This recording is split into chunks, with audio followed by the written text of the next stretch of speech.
राज्यातलं सरकार किती क्रूर आहे आणि विषमतावादी आहे हे आज मुख्यमंत्री बोलत असताना लक्षात येत होतं आणि काल राज्याचे उपमुख्यमंत्री देवेंद्र फडणवीस लोकमतच्या कार्यक्रमात बोलत असताना त्या आंदोलन आणि याचा काहीच फरक निवडणुकीवर होत नाही अशा पद्धतीचं वक्तव्य काल देवेंद्र फडणवीसांनी करणं हे खऱ्या अर्थानं ज्या पद्धतीने प्रधानमंत्री म्हणतात आंदोलनजीवी या लोकशाहीमध्ये जनतेला आपले अधिकार मागण्यासाठी न्यायिक अधिकार मागण्यासाठी त्याला व्यक्ती स्वातंत्र्याच्या माध्यमातून त्यांना आपली मतं सरकारवर एक प्रकारचा दबाव आणून या पद्धतीच्या आंदोलनातून करण्याचा अधिकार आहे।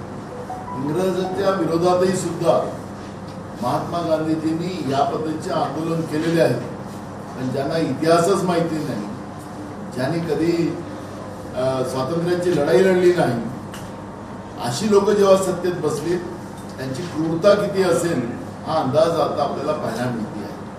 सकाळी मागासवर्गीय आयोगाचा आमच्याकडे अहवाल आलेला आहे अशा पद्धतीचं माननीय मुख्यमंत्र्यांनी सांगितलं। माझा सवाल आहे त्यांना माझा सवाल आहे की मी ज्या पद्धतीचा घाईगर्दीने जो अहवाल आपण आणून घेतलेला आहे मुंबई सारख्या शहरामध्ये 6 दिवसात तुम्ही 27 लाख लोकांचा माहिती आपण गोळा केली 500च्या वर त्या ठिकाणी प्रश्न होते एक एक अर्ज भरायचं झालं एक एक माहिती गोळा करायची झाली तर त्याला तास 1.5 तास लागतात इतका वेळ एका व्यक्तीला लागू शकतो तर 6 दिवसात 27 लाख लोकांचं तुम्ही कुठल्या आधारावर सर्वे केला जो थातुरमातुर जो सर्वे आपण केला पुन्हा आपण या घोटाळा आरक्षण देऊन पुन्हा आपण मराठा समाजाला फसवणार आहात का हा पहिला प्रश्न आहे। जरांगे पाटलाची तब्येत खराब झालेली आहे त्याची काळजी सरकारला नाही सरकारची जी भूमिका आहे मुख्यमंत्र्यांनी सांगितलं की ओबीसीचा आरक्षणाला हात न लावता आम्ही देणार आहोत।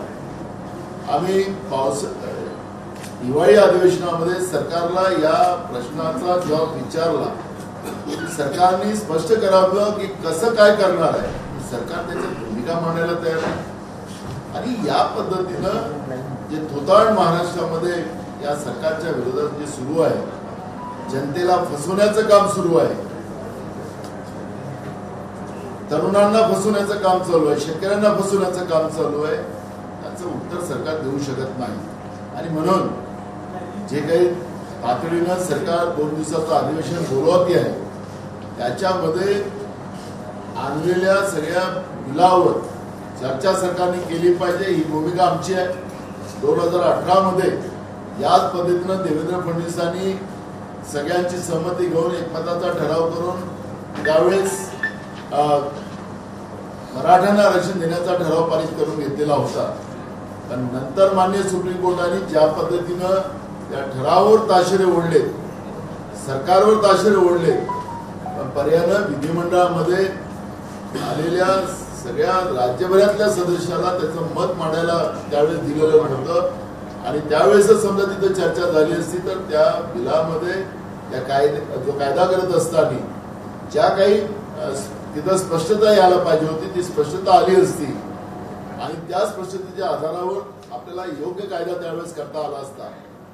म्हणून आता आमची भूमिका आजपासून आहे की विधानसभेमध्ये जे मागासवर्गीय आयोगाच्या माध्यमातून जो थातुरमातुर अहवाल आणलेला आहे आपल्याला लक्षात असेल की परवा एक सदस्य मेश्राम या मागासवर्गीय आयोगाचा त्यांनी त्या ठिकाणी काही मुद्द्यावर आक्षेप घेतला तर त्याला तातडीनं काढून टाकलं म्हणजे कुठला मागासवर्गीय आयोग ते काय तर हे संविधानिक आयोग आहे आता आयोगावर सरकार दबाव आणतं हे त्याच्यातून स्पष्ट होते आहे त्यामुळे या सगळ्या विषयावरची चर्चा व्हावी आणि आजही काँग्रेस पक्षाची भूमिका सर्वपक्षीय बैठकीमध्ये आम्ही त्या ठिकाणी मांडली होती की मराठ्यांना आरक्षण मिळालंच पाहिजे पण ओबीसीच्या आरक्षणाला धक्का न लागता हे आरक्षण द्यावं ही भूमिका आमची सगळ्यांची होती सरकारने त्याला एकमताने मान्य केलेलं होतं पण माननीय मुख्यमंत्री जरांगे पाटलाशी काय बोलले, त्यांचं उपोषण सोडवताना काय बोलले ते राज्याच्या जनतेला कळलं पाहिजे आणि या सगळ्या भूमिकेला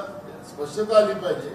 ही भूमिका काँग्रेस पक्षाची आहे आणि ज्या पद्धतीनं ही काळीमा फसण्याचं काम महाराष्ट्राला ही सरकार करते आहे, दोन जातीला दोन धर्माला ज्या पद्धतीनं भांडवण्याचं काम करत आहे आणि शाहू फुले आंबेडकर विचाराला संपुष्टात आणण्याचा, छत्रपती शिवाजी महाराजांच्या विचाराला संपवण्याचं पाप हे जे सरकार करते आहे त्याचा आम्ही निषेध करतो आणि म्हणून सरकारने स्पष्टता 20 आणि 21 तारखेला जे 2 दिवसाचं अधिवेशन ठेवलं त्याच्यात स्पष्टता ठेवावी ही भूमिका काँग्रेस पक्षाची आहे. नाना पण वाटते तुम्हाला मराठ्यांना वेगळं आरक्षण पुन्हा एकदा दिलंय का? कारण पहिलं आरक्षण आहे ते कायद्याच्या इथं सापडलेलं आहे. फसवा फसवीचं काम करतात. त्या सरकारने फसवणुकी केली ती काही लपलेली नाहीये. त्याच्यामुळे शिंदे सरकारने त्याच्यामध्ये फसवाफसवी करू नये ही भूमिका आमची आहे. काँग्रेस पक्षाने ही भूमिका पहिलीच मांडलेली आहे आणि आम्ही काही निवडणुकीमध्ये आश्वासन दिले नाही की आमचं सरकार केंद्रात आणि राज्यात आल्यानंतर आम्ही मराठा, धनगर, गोंडगोवारी, कोळी या समाजाला आम्ही आरक्षण देऊ. 2014 मध्ये याच भाजपने राज्याच्या या समाजाच्या लोकांना आश्वासन दिलं होतं. केंद्रात आणि राज्यात सरकार यांचं 10 वर्षाचं आहे, त्यांनी का दिलं नाही ही भूमिका त्याच्यातली स्पष्टता आहे. आणि म्हणून जनतेमध्ये जो उद्रेक आहे, यांनी दिलेल्या शब्दाला पाळले नाही ते लोक, त्या जनतेला फसवलं म्हणून महाराष्ट्रामध्ये उद्रेक आहे आणि या सरकारने उत्तर दिलं पाहिजे. पण सरकारचं असं म्हणणं आहे की सगळी यंत्रणा बरोबर जाऊन सर्वे केलेला आहे, तर तुम्ही म्हणता काय चातुर्मातुर अहवाल असं काय वाटतं? मी सांगितले की 6 दिवसामध्ये 27 लाख लोकांचा सर्वे मुंबई शहरामध्ये केलेला आहे. बिल्डिंग आहे तिथं 500च्या वर प्रश्न आहेत. एक माणसाची माहिती घेण्यासाठी कमीत कमी 1 ते सव्वा तास लागतात. त्याच्यामध्ये प्रश्न कसे आहेत, माकड चावलं असेल, साप चावला असेल तर तुम्ही वैद्यकडे गेलात ते दवाखान्याकडे गेला, असे प्रश्न आहेत त्याच्यात.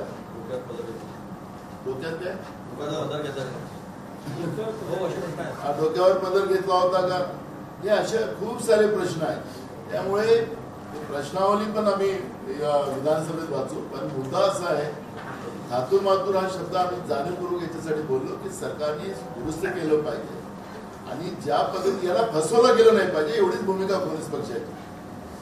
न्याय मिळाला पाहिजे ही भूमिका काँग्रेस पक्षाची. तुम्ही असं म्हणताय की जरांगे पाटील यांनी जेव्हा उपोषण सोडलं त्यावेळी नक्की मुख्यमंत्री त्यांच्यात काय चर्चा झाली पाहिजे महाराष्ट्र पहिल्या वेळेसही आज आपण लोणावळ्यात बसतो, इथूनच तो मोर्चा पुढे गेला होता. लोणावळा ते वाशी दरम्यान नक्की काय क्रोनॉलॉजी होती आणि बंद दारात काय चर्चा झाली? जरांगे सुरुवातीला ओपनली चर्चा करत होते, त्यानंतर ती बंद दारात चर्चा झाली. यात नक्की काळात तुमचं सरकारने सांगावं. आम्ही जरांगे पाटील काही आम्हाला सांगण्यासाठी त्यांना हे नाहीये, पण मुख्यमंत्र्यांनी सांगितलं पाहिजे, राज्याच्या जनतेला सांगितलं पाहिजे. राज्याचे मुख्यमंत्री आहेत. महाराष्ट्र जो पेटवला गेलेला आहे सरकारचं, त्याच्यामध्ये किती इन्व्हॉल्व आहे ते पण लोकांना कळलं पाहिजे. ही भूमिका आमची. बिहाइंड द कर्टन काही वेगळ्या गोष्टी घडतात असण्याचा आरोप आहे का? बिहाइंड द कर्टन काही वेगळ्या गोष्टी घडतात असण्याचा आरोप आहे. आम्हाला स्पष्टता आली पाहिजे. आमच्या त्याच्यामधली काही त्याच्यातली भूमिका आमची नाही. आम्हाला स्पष्टता असली पाहिजे. ही भूमिका काँग्रेस पक्षाची आहे. सर, सरकारकडनं मराठा आरक्षणाची भूमिका स्पष्ट झालेली नाही का? कारण की ज्या पद्धतीने एकीकडे मराठा सर्वेक्षण सुरू आहे, मराठाला मागास ठरवलं जातं, दुसरीकडे कुणबी नोंद सापड काढली जाते, तिसरीकडे क्युरेटिव्ह पिटिशनवरती काम सुरू आहे. मग एकीकडे मराठा समाजाला अग्रस्थानी ठेवून बाकीच्या सर्वच समाज घटकांना पाठी देण्याचं काम सरकार करत आहे. म्हणून आम्ही मगापासून सांगतो आहे, आम्हाला जी काही माहिती आमच्याजवळ आलेली आहे, मीडियाच्या माध्यमातून आली आणि व्यक्तिशः माहिती आलेली आहे, त्याच्या आधारावर मी या ठिकाणी बोललेलो. सरकारचं नेमकं बिल काय आहे, सरकारने काय भूमिका त्या कायदा तेव्हा तयार करत असताना जी काही भूमिका बिलामध्ये मांडलेली असेल त्याची स्पष्टता आम्हाला सांगावी, त्याच्यावर चर्चा व्हावी, हीच भूमिका आमची आहे. आज आम्ही जे काही आमच्यासमोर माहिती आलेली आहे, सर्वेची माहिती आहे, मागासवर्गीय आयोगाचा अहवाल आला असं मुख्यमंत्र्यांनी सकाळी सांगितलं, जी आमच्याजवळ माहिती आहे ती सांगितली. 6 दिवसामध्ये 27 लाख लोकांचा मुंबईमध्ये त्यांनी सर्वे केला. तो कसा केला, कोणाला काय काय विचारलं, आम्हाला माहिती तर पाहिजे, राज्याच्या जनतेला माहिती तर पाहिजे. आम्ही काही त्यांना आज आरोपीच्या पिंजऱ्यात आम्ही घेतले, पण जी काही आमच्याजवळ माहिती आहे त्याच्यावर आणि ती चर्चा झाली पाहिजे. ठराव मांडून सरकारने पळ काढायचा नाही, बहुमताच्या आधार 5वी बहुमताच्या आधारावर ही भूमिका आमची आहे. कायदा आम्ही करतोय. राज्य जे पेटते आहे हे पेटलं नाही पाहिजे, राज्य शांत झालं पाहिजे, ही भूमिका आमची काँग्रेस पक्षाची. त्यामुळे सरकारने स्पष्टता मांडावी ही भूमिका आमची आहे. परंतु मागासवर्गीय आयोगाचा जो अहवाल आहे तो आज अनिल शुक्रे समितीने सादर केला, परंतु तो अहवाल, त्या अहवालामध्ये मराठ्यांना जे मागास जे आहे ते ठरवण्यात आलंय अशी माहिती मिळते. आणि जवळपास आमचं शुक्रे आयोगाचं नाही, मेश्राम तिथं जे सदस्य होते जस्टिस मेश्राम, त्याला काय काढण्यात आलं सगळी माहिती द्यावं लागेल ना आम्हाला. त्यांनी मग निरगुडे आयोगाने काय राजीनामा दिला होता, कुठला प्रेशर होता, ही सगळी माहिती द्यावं लागेल आम्हाला, सगळी माहिती. कारण की आखरी सरकार आहे, सरकारचं दायित्व आहे. विधानसभेच्या माध्यमातून जनतेला स्पष्टता मांडली पाहिजे. हे काही मालक नाही आहेत राज्याचे सरकार म्हणून, हे राज्याच्या जनतेचं 5 वर्षाचे हे त्या ठिकाणी ट्रस्टी आहेत, हे कायम नाही आहेत. ज्या पद्धतीनं मालक म्हणून वागत असतील यांना लोकशाही मान्य नाही असं म्हणावं लागेल. म्हणून उत्तर यांनी दिलं पाहिजे, हीच आमची भूमिका आहे. सर, पण जरांगे पाटलांची तब्येत खालावत चाललेली आहे, याच्या आधी सरकारची भरपूर चर्चा करायची, आता कोणी जायला द्या नाही, कुठंही दुर्लक्ष केलंय का सरकारने? सरकारची जबाबदारी आहे म्हणून आम्ही सांगत आहे की मुख्यमंत्र्यांनी नेमकं त्यांच्याशी काय बोलले पहिल्या उपोषणाला, नंतर इथं मुंबईच्या सीमेवर ज्यावेळेस उपोषण सोडवलं गेलं त्यावेळेस काय त्यांनी सांगितलं होतं, ही स्पष्टता आली पाहिजे. आम्ही जरांगे पाटलांचं दायित्व नाही आम्हाला सांगायचं, पण मुख्यमंत्र्यांचं दायित्व आहे. राज्याचे प्रमुख म्हणून ते त्यांच्याकडे गेलेत, त्याचं उपोषण सोडवलं, आम्ही सगळ्यांनी स्वागत केलं त्याचं. आम्ही कोणी काही त्याच्याबद्दलचा आक्षेप घेतला नाही, आम्ही स्वागत केलं. मुख्यमंत्र्यांनी राज्याचे प्रमुख म्हणून जरांगे पाटलांची आणि मराठा समाजाच्या भावना समजून घेऊन त्यांचे प्रश्न निकाली काढण्याचा आणि गुलाल उडवला गेलेला होता. ढोल ताशे वाजवण्यात आले होते, स्वतः मुख्यमंत्र्यांनी गुलाल लावला होता आणि छत्रपती शिवाजी महाराजांची शपथ घेतलेली आहे. त्याच्यामुळे आम्हाला ही स्पष्टता पाहिजे आणि स्पष्टतेसाठी सरकारची भूमिका स्पष्ट असली पाहिजे आणि चर्चा झाली पाहिजे.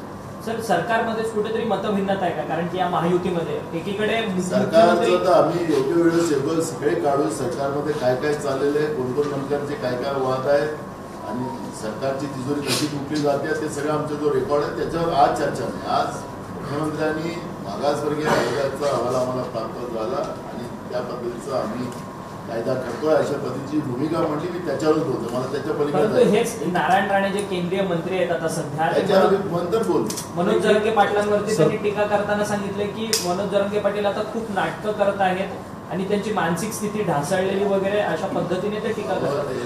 नारायण राणेंचं सोडा, राज्याचे उपमुख्यमंत्री देवेंद्र फडणवीस काय बोलले लोकमतच्या कार्यक्रमात ते वाक्य महत्वाचं आहे. सर्वे सर्वा तर तेच आहेत ना, सर्वे सर्वा तेच आहे. असं निवडणुकीच्या वेळेस असे आंदोलन वगैरे काय आरक्षण वगैरे काहीच होत नाही, त्याचं निवडणुकीत फरक पडत नाही असं ते बोलले, त्यांचं वाक्य आहे. त्याच्यामुळे जे राज्यकर्ते आहेत महाराष्ट्रातले त्यांच्यामध्येच काय चाललेलं आहे हे आपल्याला कळतं ना. त्याच्यामुळे आमची भूमिका ती स्पष्ट आहे. मुख्यमंत्री उपमुख्यमंत्र्यांचाच ताळमेळ नाही आहे. सरकार आता जर विशेष अधिवेशनामध्ये जर ठराव आणला तर काँग्रेसच्या वतीने पाठिंबा असेल की काय असतं? आम्हाला म्हणून सांगितलं आमचा कुठे विरोध आहे. मराठ्यांना आरक्षण मिळालं पाहिजे याच्यात दुमत नाही ना. ओबीसीच्या आरक्षणाला धक्का न लावता त्या पद्धतीचं आरक्षण मिळालं पाहिजे ही भूमिका आम्ही सर्व पक्ष बैठकीत मांडलेली आहे, जाहीरपणे मांडलेली आहे. सरकार पण तेच बोलतो, सगळे मुख्यमंत्री तेच बोललेत. म्हणून त्याच्यातली स्पष्टता लोकांना कळली पाहिजे ना नेमकी काय आहे त्या बिलामध्ये, त्याच्यावर चर्चा झाली पाहिजे ही भूमिका आमची आहे. एक विद्वान चव्हाणांचा प्रश्न, तुम्ही याच्याआधी मुख्यमंत्री असताना आरक्षणाची सगळं सुरुवात झाली होती, मुद्दा याचा टेक्निकल असा आहे. आता असं म्हटलं जातं की आधीच्या ज्या त्रुटी आहेत त्या त्रुटी आम्ही कमी केल्यात आणि त्यातून आम्ही आरक्षणाचा प्रयत्न केला.